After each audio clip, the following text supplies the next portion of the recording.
सानीगाड हाइड्रोको IPO बाँडफाँड मिति र समय सार्वजनिक। नमस्ते, म कविराज पोखरेल आइपिओ जक्सन नेपालमा तपाईँहरूलाई स्वागत गर्न चाहन्छु।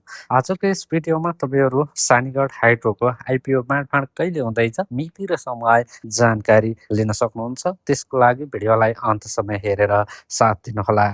कम्पनीले जेठ 18 गतेदेखि जेठ 21 गतेसम्म सर्वसाधारणका लागि कुल 46,74,000 किता सेयर निष्कासन गरेको थियो। बाँडफाँड पछि 4,76,400 जना आवेदकले सेयर पाउनेछन् भने बाँकी आवेदकको हात खाली रहने भएको छ। सानीगाड हाइड्रो लिमिटेडले सर्वसाधारणका लागि निष्कासन गरेको प्रारम्भिक सार्वजनिक निष्कासन आइपिओको बाँडफाँड मिति तय भएको छ। बिक्री प्रबन्धक लक्ष्मी सनराइज क्यापिटल लिमिटेडले भोलि असार 1 गते सोमबार बिहान 10 बजे आइपिओको बाँडफाँड गर्ने तयारी गरेको छ। सम्पूर्ण मेरा दर्शकहरूलाई यस सानीगाड हाइड्रो पावरको आइपिओ परोस् भन्ने शुभकामना दिन चाहन्छु। यो विगतमा खुलेका भन्दा अलि धेरै 4,67,400 जना आवेदकलाई पर्ने हुँदा पर्ने सम्भावना बढी छ।